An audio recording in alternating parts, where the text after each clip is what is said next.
오늘 본문의 말씀을 보면 어떤 율법 학사가 예수님께 나와 영생 얻는 길을 물어보게 되죠.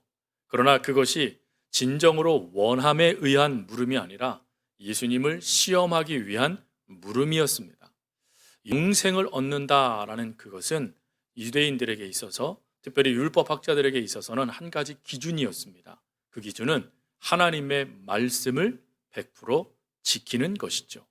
그러나 안타까운 것은 어느 누구도 하나님의 말씀을 100% 지킬 수 있는 사람이 없었다라는 것입니다. 그러니 하나님께서 주신 율법의 목적이 자명하죠. 그것은 율법은 사람의 나약함을 깨닫게 해줍니다.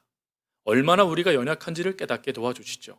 그래서 그 깨달음을 통하여 우리가 의지해야 될 우리가 의지하며 우리의 인생을 의탁해야 될 이는 하나님밖에 없다라는 것을 분명히 보여주는 것이 바로 율법을 허락하신 목적이었습니다.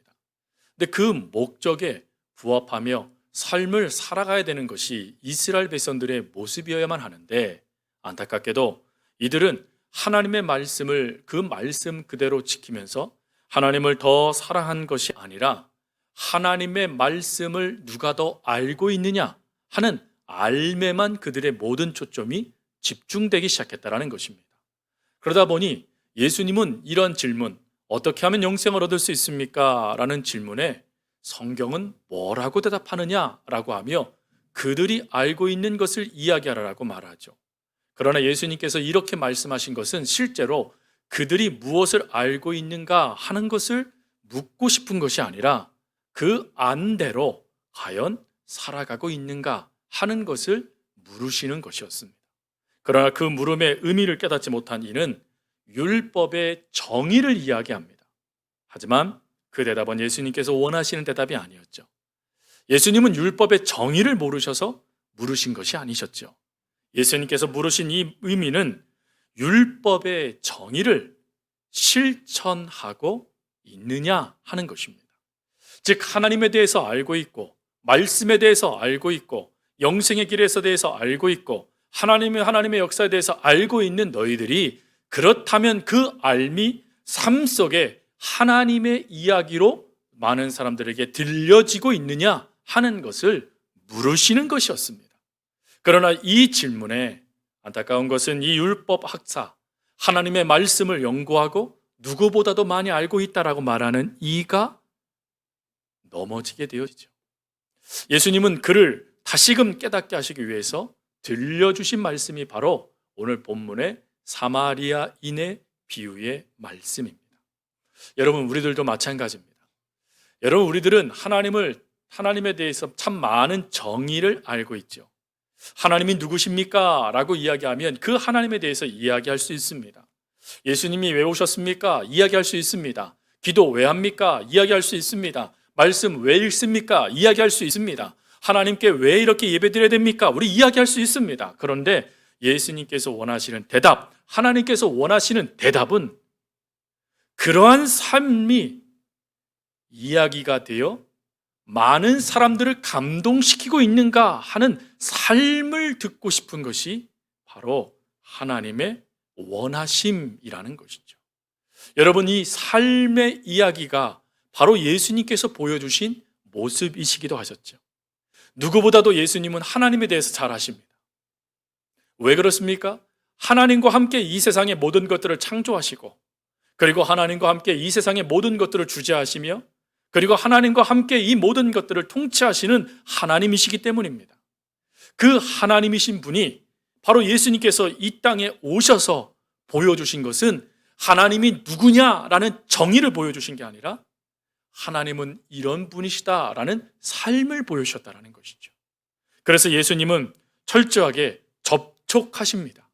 손을 대시고 어루 만지시고 씻기시고 가슴에 안으시고, 그리고 죽은 자에게도 손을 대시고 눈에도 손을 대시며 병든 자를 고치시고 죽은 자를 일으키시며, 그리고 자신을 배반할 줄을 뻔히 아시면서도 제자들의 발을 씻기시며 너희도 이와 같이 하라 라고 말하며 그 삶, 하나님을 믿는 그 삶의 이야기, 말씀의 역사가 끊임없이 이어지기를 우리 주님은 원하셨다라는 것입니다.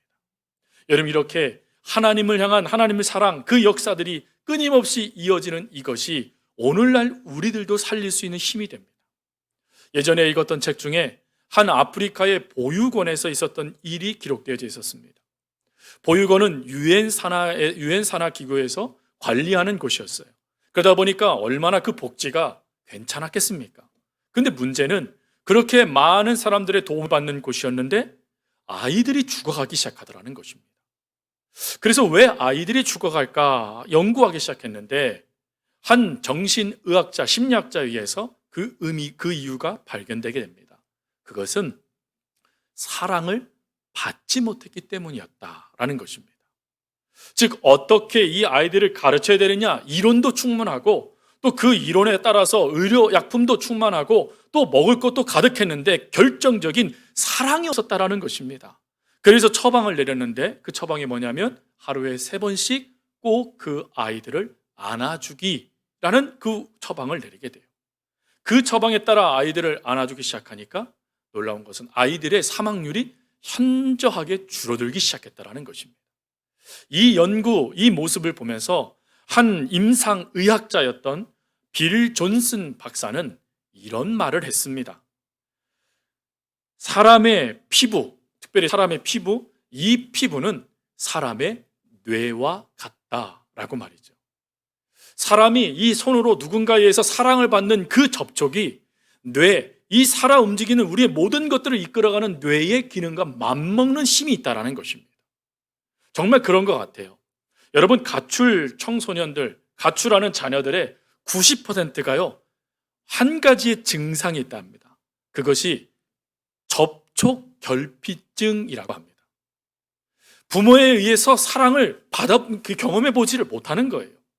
부모가 끌어안아주고 입맞춤해주고 안아주고 업어주고 토닥여주고 그를 격려해주는 그 사랑을 받지 못하니까 그 결핍한 것을 받기 위하여 아이들이 세상을 향하여 뛰쳐나간 것이 가출의 모습이 되었다는 것입니다. 여러분 성경은 끊임없이 우리들에게 한 가지의 구절을 이야기합니다. 너희가 하나님의 사랑을 받았느냐? 그러면 너희도 서로 이와 같이 사랑해라. 무슨 말이죠? 하나님이 우리를 끊임없이 접촉해 주시면서 사랑해 주시는 거예요. 그러면 우리들도 그런 사랑의 모습으로 살아가야 된다 하는 것이 바로 하나님께서 우리들에게 원하시는 모습입니다. 그러면 우리는 이렇게 질문할 수 있습니다. 그러면 우리가 이 모든 것들을 알겠습니다. 그러면 이 알을 삶으로 녹여내기 위하여서 저희들에게 어떠한 은혜가 필요합니까? 라고 말이죠. 여러분 그 삶으로 녹여내는 그 역사를 위해서 하나님은 오늘 본문 말씀을 통하여 2가지를 우리들에게 말씀해 주십니다. 그 첫 번째는 관심을 기울여야 한다. 다른 말로 불쌍히 여기는 마음을 가져라 라는 것입니다. 30절 말씀에 보면 어떤 사람이 강도를 만납니다. 근데 이 어떤 사람에 대해서 주석학자들은 대부분 이 사람은 유대인이라고 이야기를 해요. 이 유대인이 강도를 만났습니다. 우리는 그냥 강도 만났네 라고 생각을 하실 겁니다. 근데 이 당시의 배경을 좀 아셔야 됩니다. 이 당시의 배경에 대해서요 주석학자였던 더글라스 오크만이라는 주석학자는 이러한 이야기를 해주었습니다. 이 당시에 유대인, 특별히 예루살렘에 사는 유대인과 예루살렘이 아닌 곳에 사는 사람들 사이에는 반목이 있었답니다. 예루살렘 안에 살고 있는 사람들은 대부분 부자들이었고 엘리트층들이었다라고 합니다. 즉 이스라엘 전체를 이끌어가는 지도자급들이 이 예루살렘에 살았대요. 또 중세 시대로 말하면 지주들, 농장주들이 바로 이 예루살렘에 살았답니다. 근데 이 예루살렘 외에 다른 지역은 못 사는 사람들, 농민들, 어부들, 그래서 빈곤한 사람들이 많이 사는 곳이 이스라엘의 대부분의 지역이다라고 하죠. 그러면 이 부자들이 하나님의 율법에 따라 가난한 자들을 도와줘야 되는데 그러지 않고 자신들만을 위한 공동체를 만든 게 그 당시의 예루살렘이었다랍니다. 그러다 보니까 끊임없이 이 예루살렘 주민들과 예루살렘 주민이 아닌 다른 농민들 간의 반목이 소유가 되기 시작하고 그 일로 인하여서 참 많은 분쟁이 발생되기 시작했다라고 합니다. 그래서 누군가가 이 아픔을 받으면 나와 상관없는 다른 부류의 사람이라면 철저하게 그 모습들을 멸시하고 무시하던 시대에 이 유대인이 강도를 만난 겁니다. 그러면 또 강도도 살펴봐야 되겠죠. 그 당시에 강도는 오늘날 따지면 도적대라기보다는 의적으로 여겨졌답니다. 왜 그러냐면 바로 이 부자들의 돈을 빼앗아서 가난한 자들과 또 그들에게 아픔을 주었기 때문에 농민들은 자신들이 할 수 없는 일을 대신했다라고 그들을 의로운 의족대라고 믿었다라는 것입니다. 그러한 분위기에 이 유대인이 강도를 만났어요. 그러니 여러분, 그 당시에 대부분의 이스라엘 백성들은 이 이야기를 들으면 뭐라고 생각했을까요? 아이고 불쌍해라, 어쩌면 좋아 라고 생각했을까요? 아니라는 것입니다. 오크만 박사님에 의하면 그 당시에 사람들이 그 아픔을 당한 강도 만난 사람을 보면서 그런 대접을 받아도 싸라고 생각했다라는 것입니다. 저 사람들은 자신들을 위해서만 사는 사람들이니 저런 거 받아도 괜찮아, 천벌 받은 거야 라고 말하는 사람이 지금 거반 죽어서 길가에 누워 있었다라는 것이죠. 여러분, 이러한 상황에 마침이라는 31절 말씀이 나와요. 마침 이런 모든 사람들이 그렇게 생각하면서 너 천벌 받았어, 너 그럴 줄 알았어 하는 그런 아픔을 당하고 있는 그때에 마침 누가 오냐면 두 사람이 옵니다. 한 사람은 제사장, 또 한 사람은 레위인이죠. 여러분, 제사장이 가장 중요한 의미, 제사 하나를 세우신 목적이 있습니다. 그것은 하나님께 예배함을 통하여 그 관계를 다시금 회복하고 하나님의 은혜를 받도록 이끌어가는 영적인 리더가 제사장이었습니다. 레위인은요, 하나님이 레위인을 구별하신 목적은 이 레위인들을 통하여 이스라엘 백성들이 방종이 행하지 않고 하나님의 말씀을 지켜 하나님의 복을 받도록 이끌어가는 성경학자들, 그들을 이끌어가는 영적인 또 다른 리더들이 레위인들이었어요. 그러니 여러분, 이 레위인들이 얼마나 제사장들과 함께 하나님의 말씀을 잘 알겠습니까? 하나님은 분명히 말씀하셨잖아요. 이웃이 되라, 내 이웃의 친구가 되라, 그들의 필요를 채워주어라. 하나님 말씀하셨잖아요. 그러니 누구보다 잘 알고 있는 사람들이 지금 오고 있는 거예요. 그러니 그 오고 있는 모습을 보면서 하나님은 어떻게 생각하셨을까 하는 생각이 들었어요. 여러분, 아마 하나님은 봐라, 나를 잘 믿는 제사장이 오지 않느냐, 내 뜻을 너무나 잘 알고 있는 레위인이 오고 있지 않느냐 하면서요, 봐라 저 아픔의 모습들을 혹 하나님께서 이렇게 생각하실 것 같아요. 저들이라면 저 강도 맞는 자의 이웃이 될 거야 라고 말이죠. 그런데 말씀을 보면 이 제사장과 레위인은 그 모습을 보자마자 피해갑니다. 피해갔다라는 이 단어가요, 재밌습니다. 발걸음을 급히 재촉하다라는 거예요.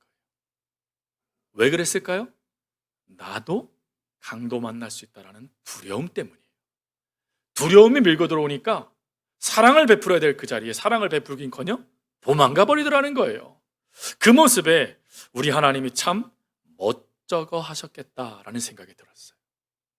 내가 믿는 저 그리스도인이라면 충분히 저 사람의 이웃이 될 거야 라고 생각했는데 머리를 극적일 수밖에 없는 상황이 펼쳐지고 있는 것입니다. 예수님께서 이들을 언급함을 통하여 이들의 가식적인 위선을 지금 지적하고 계시는 것이죠. 알미, 하나님이 기뻐하는 모습이 아니라는 것입니다. 안다는 것이 자신에게는 자부심이 될 수 있겠지만 그것은 하나님을 믿지 못하게 만드는 도구가 될 수 있다는 것이죠. 그 도구가 이들을 위선, 가식의 인물로 만들어버린 것입니다. 이렇게 멋쩍어 하시는 하나님 앞에 한 사람이 등장하게 되는데 그게 바로 사마리아인입니다.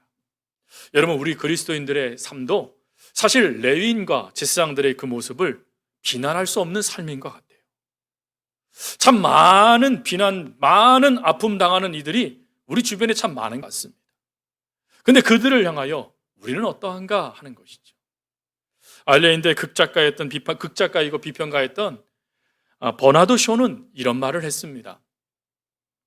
주변 사람들에게 저지르는 가장 큰 죄는 그들에 대한 미움이 아니라 무관심이다 라고 말이죠. 여러분, 우리들도 모르는 사이에 제사장과 레위인들과 같은 무관심, 우리들에게도 나타나지 않을까요? 여러분, 이런 무관심이 현 한국 사회에 기독교를 향한 비난의 모습이 된 것은 아닐까요? 이런 비난, 우리 하나님 참 들으시면서 멋쩍어 하시겠다라는 생각이 듭니다. 근데 이런 멋쩍어 할 수밖에 없는 상황에 사마리아인이 등장하게 됩니다. 여러분, 사마리아인에 대하여 우리는 참 다양한 이야기들을 할 수 있습니다. 근데 그 중에 대표적인 이야기 하나를 들으려 한다면 사마리아인들은 혼혈민족입니다. 혼혈민족, 즉 유대인이었던 이들이 이방민족과 섞였다라는 것입니다. 이방민족과 섞이게 되어지는 그것은 자의로 섞인 게 아니에요. 그 북이스라엘을 멸망시켰던 아수르에 의해서 억지로 혼혈민족이 된 것입니다. 억지로 혼혈민족이 됐으니 어찌 보면 이들은 참 불쌍한 사람들이에요. 그런데 혼혈민족이 되다 보니까 유대인에게도 속하지 못하고 이방인에게도 속하지 못하는 그냥 경계선상에 있는 이방인과 같은 존재들이 됐던 사람들이 바로 사마리아인이었습니다. 여러분, 이들의 고통이 얼마나 컸을까 생각해 보면 딱 떠오르는 한 인물이 있습니다. 가수 중에요, 인순이 씨가 있습니다.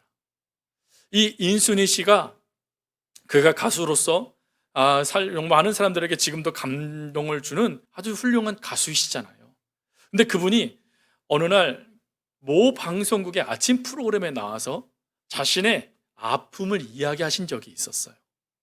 근데 그 아픔의 내용이 뭐냐면 혼혈에 대한 내용이었어요. 혼혈. 인순이 씨는 이런 말을 했습니다. 혼혈이란 이유로 사람들 앞에 나서기가 싫었습니다.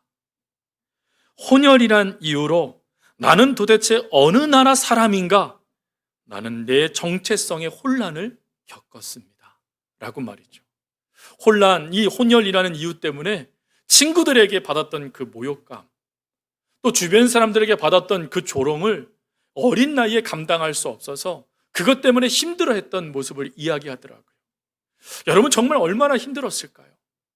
물론 저희 나라는 외국 분들에 대한 그 인권법이라는 그 법이 없습니다. 그 정도로 우리나라는 그래도 사랑으로 끌어안는 나라이지만 그래도 그 삶 속에 어찌 차별이 없을 수 있겠습니까? 근데 그 혼혈의 차별이 이 인순이 씨를 참 많이 힘들게 했다라는 거예요. 그러니 여러분, 얼마나 큰 상처를 받았을까요? 그 상처가 얼마나 그 젊은 날의 삶을 참 멍들게 만들었을까요? 그 모습이 사마리아인의 모습과도 매한가지였을 겁니다.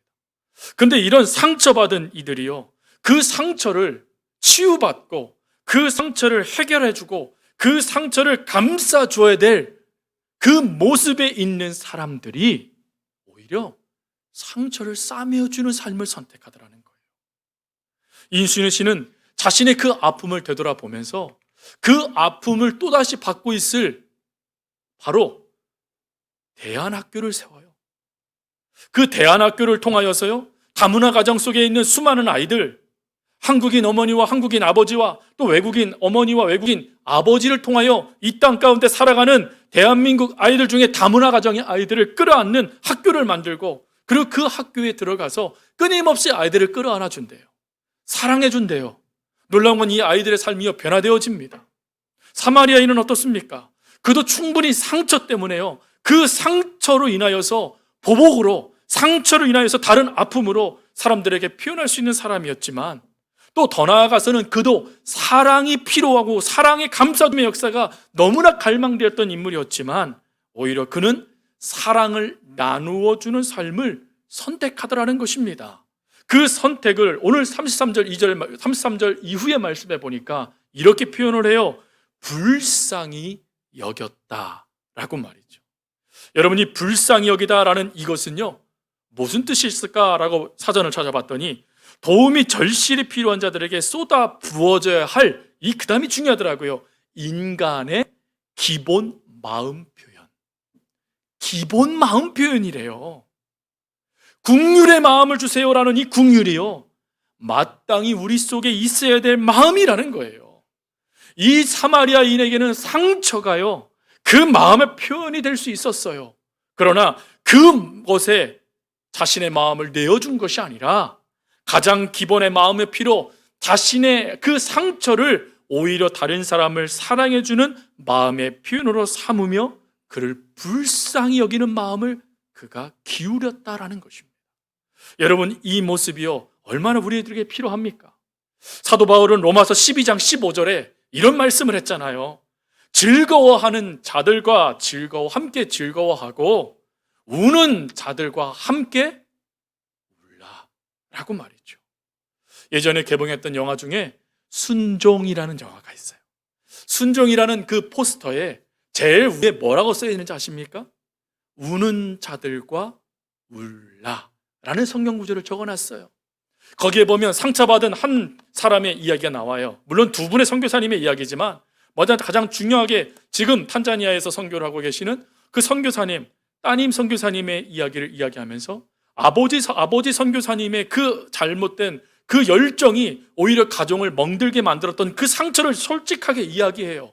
그런데 그 상처를 받았고 그것 때문에 힘들어했던 이 따님 선교사님이 아버지의 그 뒤를 따라 그 자리로 들어가 그 자리에서 선교 사역을 감당하더라는 거예요. 그러면서 그분 선교사님은 이런 말을 합니다. 왜 아버지가 이곳에 가셨는지 이제야 알겠습니다. 우는 자들과 함께 울라라는 그 마음을 실천하기 위함이었다라는 거 저 이제 알았습니다 라고 하면서 우시더라고요. 순종이란 영화를 우리 성도님들도 보셨기 때문에 아실 거예요. 여러분 그 말씀을 보면서 우리가 왜 울었을까요? 감동돼서요? 저는 그것보다도 우리가 그렇게 살지 못했기 때문이 아닐까 하는 생각을 가졌어요.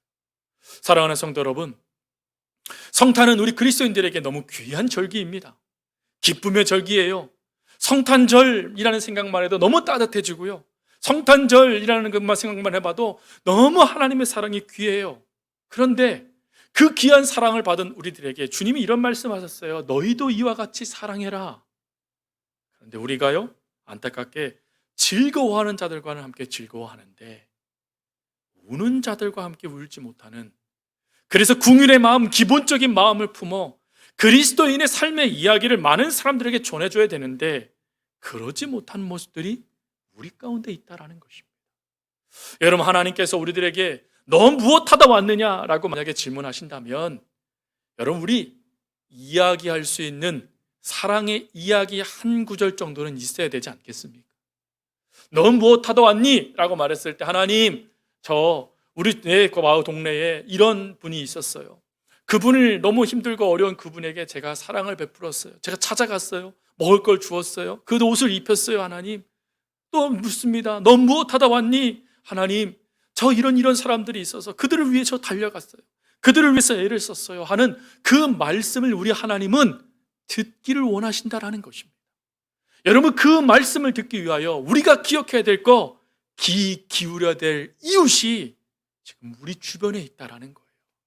물론 상처받지요. 여러분, 우리의 삶에 상처 없는 사람이 몇 명이나 될까요?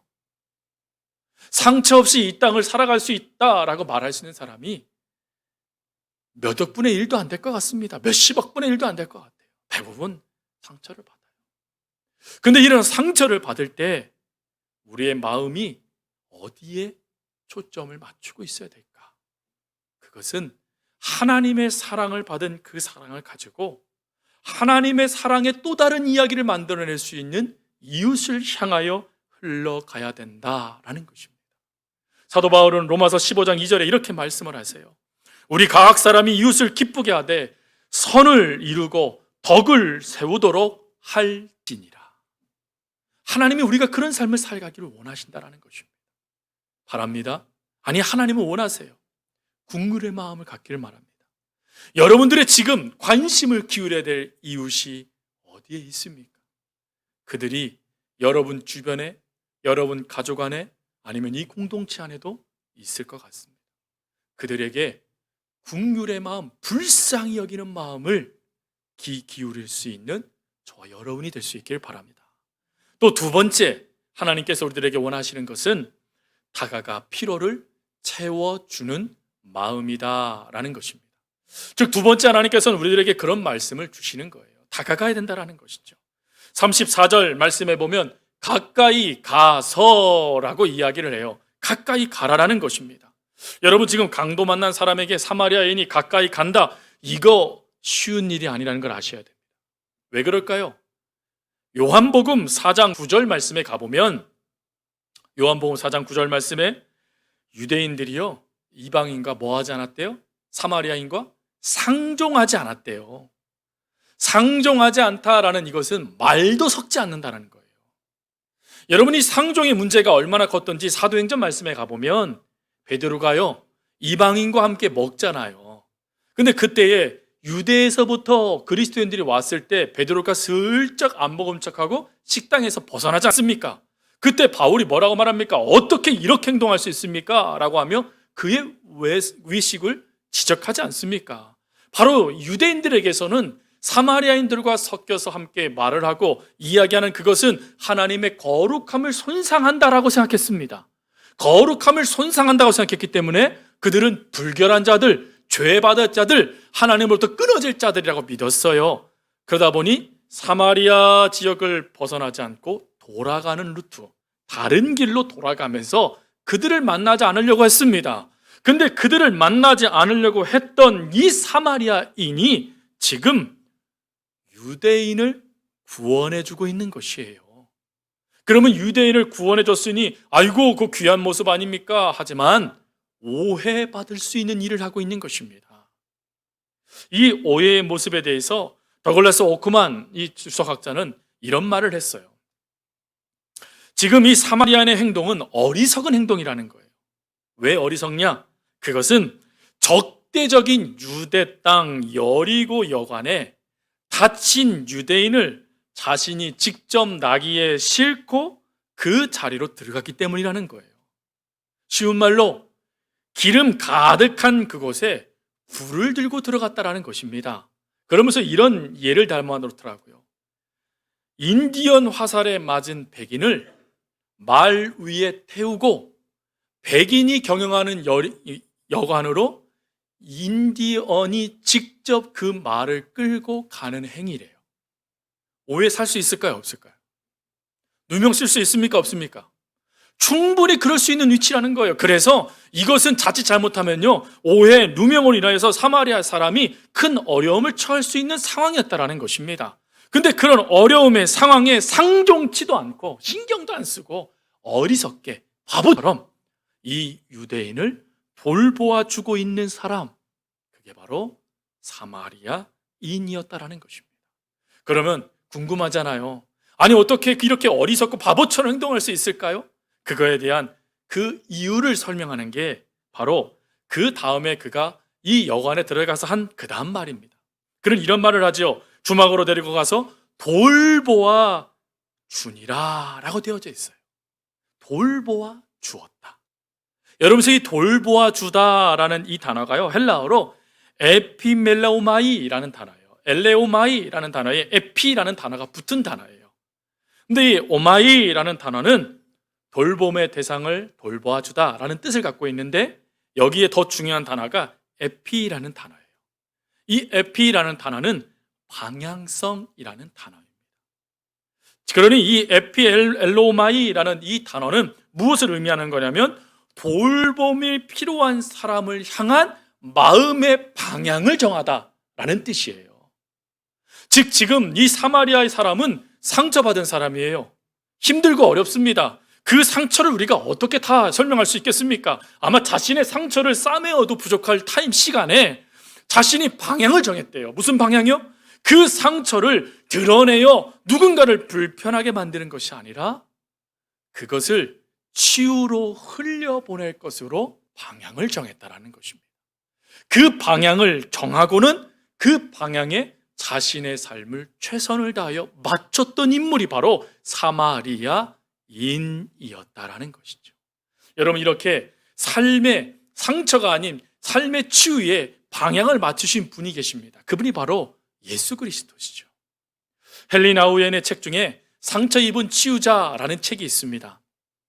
상처 입은 치유자라는 책에 한 랍비였던 요수아 벤 레위가 그 상전에 있는 엘리야 선지자에게 이렇게 물어요.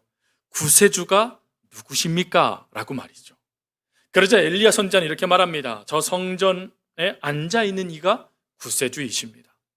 또 질문합니다. 그럼 누가 메시아인지 어떻게 알 수 있습니까? 그때 그 내용을 다 설명할 수 없고 이렇게 짧은 구절로 헨리 나웨는 설명을 합니다. 앞부분은 좀 깁니다. 근데 제가 짧은 구절만 말씀을 드리면, 보통 사람은 자신의 상처만 감싸기에 바쁘지만 메시아는 당신의 상처를 돌보는 동시에 다른 사람의 상처까지 어루만지시고자 항상 대기하여 주신다.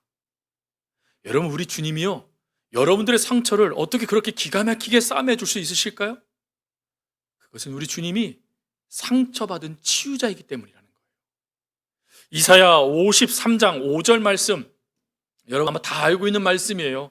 저희가 부활절만 되면 이 부활절 앞부분에 항상 말씀을 읽는 거거든요. 한번 띄워주시기 바랍니다. 이사야 53장 5절 말씀, 같이 한번 읽겠습니다. 시작. 그가 찔림은 우리의 허물 때문이요 그가 상함은 우리의 죄악 때문이라. 그가 징계를 받음으로 우리는 평화를 누리고 그가 채찍에 맞음으로 우리는 나음을 받았도다. 여러분, 예수님은 찔림을 받았어요. 상처받았어요. 상했어요. 상처받았어요. 징계 받았어요. 매 맞았다는 뜻이죠. 상처 받으셨어요. 근데 채찍들도 맞으셨어요. 그런데 그런 상처에 집중하셔서 어쩔 수 있으십니까? 우리 인간적인 감정을 하면 너 한번 두고 봐 라고 할 수 있는 게 우리잖아요. 근데 방향성을 정하셨대요. 무엇으로요? 회복, 치유.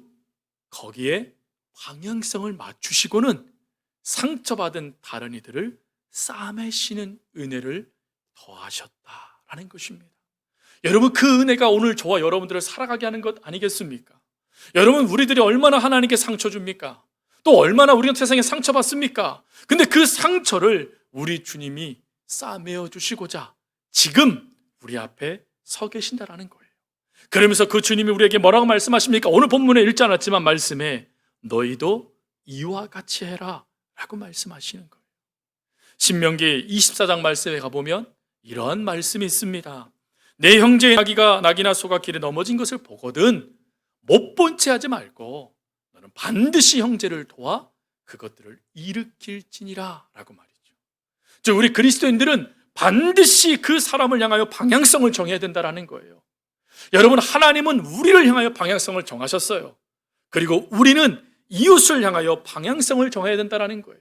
우리의 필요가 필요한 우리의 사랑이 필요한 우리의 싸매줌의 역사가 필요한 그 이들이 우리 주변에 많다라는 것입니다.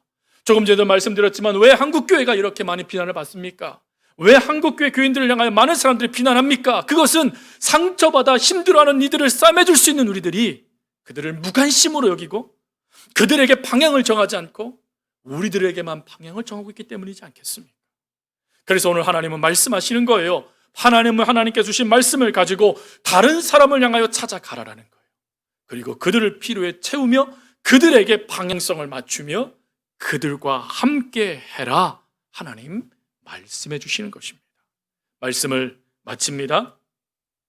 사랑하는 서울교회 성도 여러분, 이 대한민국에요, 교회가 참 많습니다.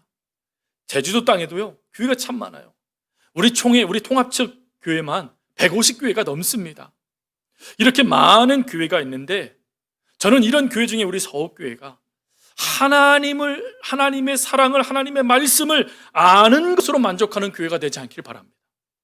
오히려 그것을 안다라면 그것을 삶으로 녹여낼 수 있는, 그래서 하나님께서 원하시는 이야기를 들려줄 수 있는 이야기가 있는 교회가 될 수 있길 바랍니다. 그러하기 위해서요, 무슨 마음을 품어야 돼요? 불쌍히 여기는 마음을 가지고 상대방에게 귀를 기울일 수 있어야 된다는 거예요. 또 어떤 마음이 필요합니까? 다른 사람에게 찾아가 그들의 필요에 방향성을 맞춰줄 수 있는 모습이 우리 가운데 있어야 된다는 것입니다. 그럴 때 그 모습을 보고, 만약에 그 모습이 우리 교인들 가운데, 우리 서울교회 가운데 나타난다면, 충분히 그래야 되겠지만 나타난다면 우리 주님이 뭐라고 말씀하셨을까 생각해보니 이런 말씀이 나오더라고요. 천국이 이곳에 임하였다 라고 우리 주님이 말씀하지 않으시겠습니까? 여러분, 그런 말씀을 듣기 위하여 오늘 하나님이 원하시는 그 삶, 그 삶을 또 다른 사마리아인이 되어 또 다른 예수님의 제자가 되어 살아갈 수 있는 저와 여러분이 될 수 있기를 간절히 주님의 이름으로 부탁드립니다.